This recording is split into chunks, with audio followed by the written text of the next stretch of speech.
Hi everyone, welcome back. My name is Matthew and today I'm going to help you understand how to maintain the state of your wish fulfilled.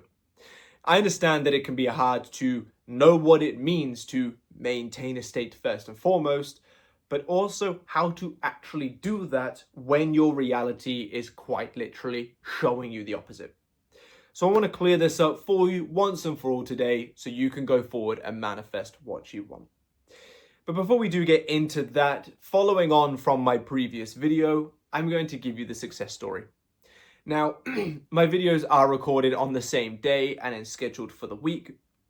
So if the feedback was overwhelmingly that you don't want this, I do apologize. I'm recording this before the first one was even posted. So if you do like it, next week we'll have more. If you don't, next week won't. So bear with me, timestamp so you can jump ahead if you want, but let's get into it. To the person that sent me this, thank you very much for allowing me to post this success story, but there's a lot of abbreviated words. You know, the letter U instead of Y-O-U and things like that. So bear with me while I try to read this as best I can. But the email starts off, Matthew, your belief helped me succeed. I am sure of it. I went to a few coaches before you, and while I thought they were amazing, it often felt a little pre-planned. I'm assuming they meant kind of like the way that they worked with them. Not 100% sure. However, it felt like you were my friend, and this is what I think finally tipped it over for me. I do my best to be your friend as opposed to a guy on the other side of a screen in my sort of one-to-one help. My SP and I had been broken up for 9 months before I came to you, and those 9 months were very hard. I went to a lot of coaches, watched a lot of tarot videos, I even paid for spells, to which they've got the face palming emoji, but nothing worked. When I came to you, you helped me a lot with my process. Now, a lot of it was stuff other coaches had showed me before, but your added message of "you've got this, I believe in you" really helped me have the courage to really give it my all, which is lovely. It kind of goes back to that sort of personal friend basis element. Well, a couple of weeks again, says again, I'm assuming it meant to mean ago. A couple of weeks ago, my SP finally popped up. Nothing major, but a nice catch-up message. I decided to apply what you said during our coaching about staying calm and enjoying movement for what it is, not for where you hope it goes. That's something many people struggle with. They get movement, and instead of enjoying the good stuff and creating more of it through abundant focus, they're then panicked about where it's leading, sitting in lack-based focused. So I'm glad that they applied that, and you should definitely apply that in your own journeys as well. It worked. Within a few days, he was calling, and by the following week, he asked me out, and we have been going so well ever since. I wanted to email you sooner, and maybe this is due to my old fears. I thought maybe it would be too soon, and everything would fall back again.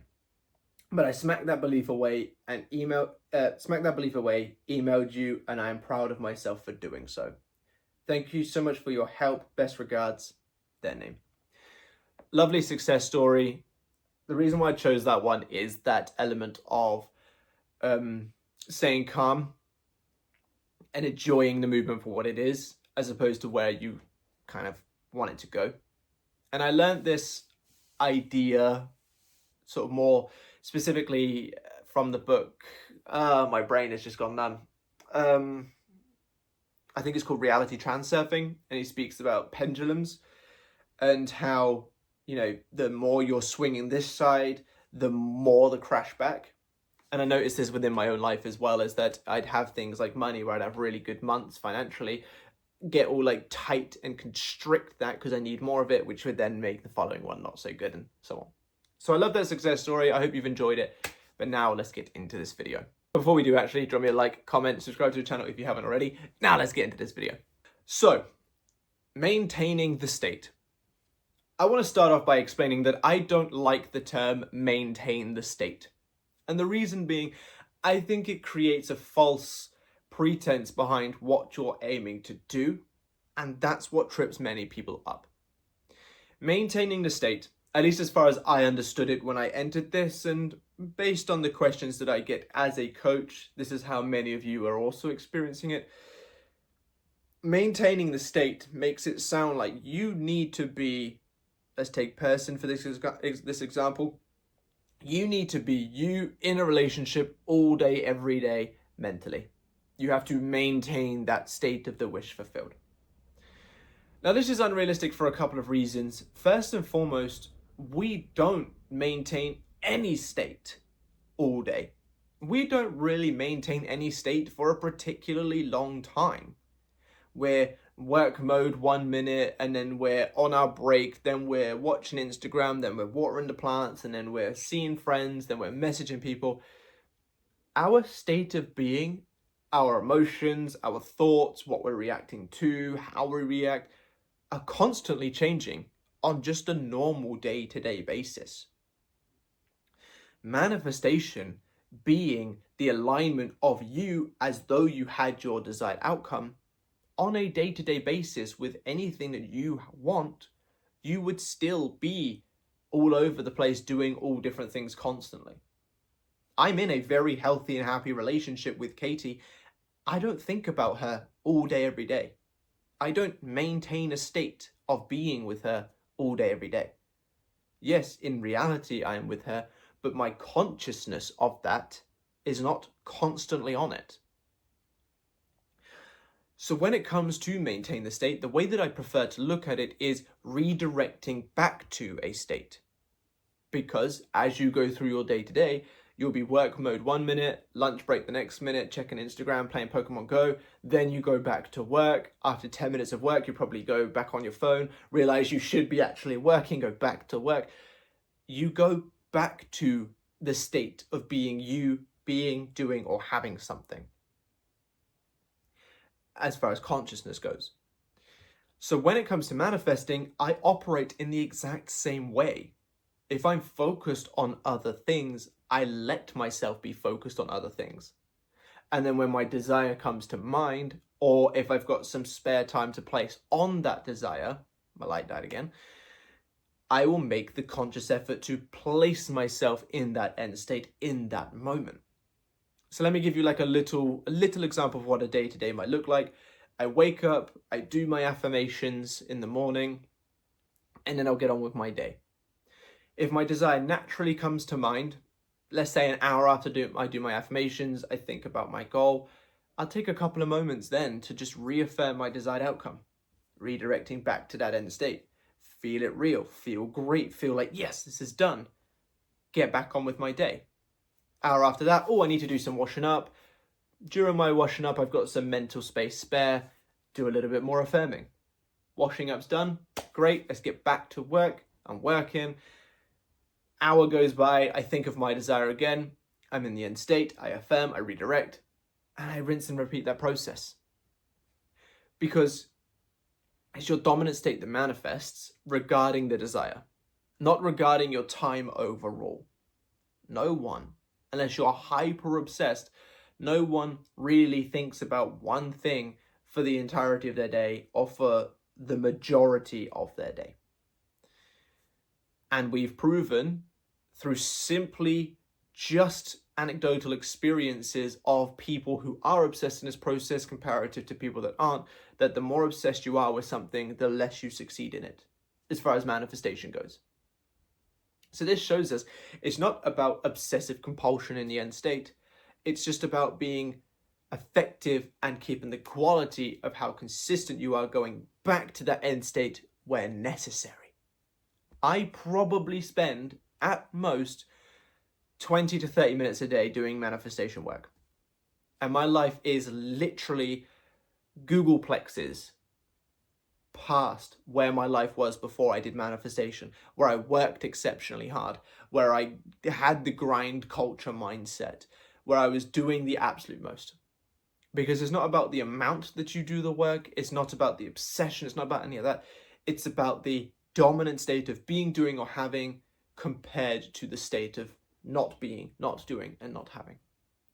So if you're kind of struggling with this idea of maintaining a state and you think that you have to be Deborah in a relationship with Alex while you're at work, while you're with your kids, while you're walking home, while you're brushing your teeth, no, you do not. If that comes to mind during those times, yes, make the effort to place yourself in the end state. And if you've got some spare time and you want to do some extra manifestation work because you enjoy the feeling of it, it makes you feel good, absolutely crack on. But that's through choice and that's through necessity where, well, necessary. It's come to mind, let me ensure my thoughts are in the right place. It is not for the full 2 minutes that I'm brushing my teeth, I have to be Deborah in a relationship who's just happening to brush their teeth. Not realistic, not the way that manifestation needs to work. And you will find yourself burning out like that.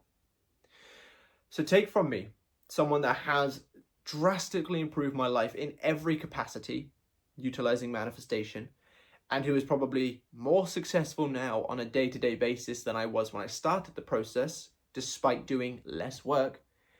Maintaining a state should be changed to redirecting back to the state. Because no one keeps any state of consciousness for particularly long, because train of thought, for example, and because our lives are constantly changing and everything is so fast-paced. So maintaining a state is redirecting back to. When the desire comes to mind, in that moment, yes, make the effort to place yourself in that state, redirect back to and maintain it for as long as you can / is necessary in that moment. Once your mind naturally falls onto something else, or once you feel the sort of satisfaction that you've done all you need to do in that moment, get on with your life, enjoy it, live it to the best of your ability, create peace, create calmness, create abundance. When it naturally comes to mind again, or when you've got some spare time and you want to do some work, enter that state, be, do, or have what you desire. Rinse and repeat. Now, I know that may sound simple, and that's because it is. It really is that simple.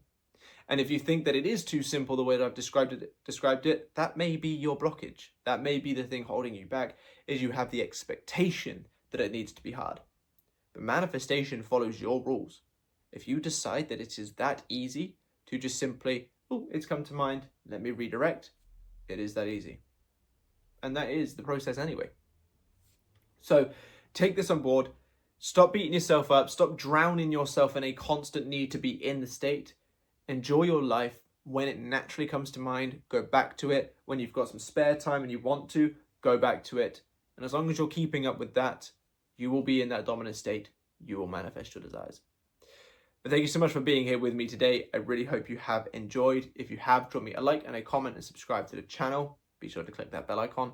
If you want success stories like this one and the one that I put in the previous video, sign up for one-on-ones with me. This is what this was as well. This was email coaching. I have phone calls, video calls, email packages available to help you one-on-one. If you don't want to work with me, but you want more from me, I've got the memberships available where you can get exclusive content, free products, discounts on everything else. The self-study courses, Manifest Your SP 1, Self-Concept 1, and Anxiety 1. Or if you want all of that and more, I do have the Academy available. Check those out. But for now, thank you very much for being here, and I will catch you in the next one. Bye-bye.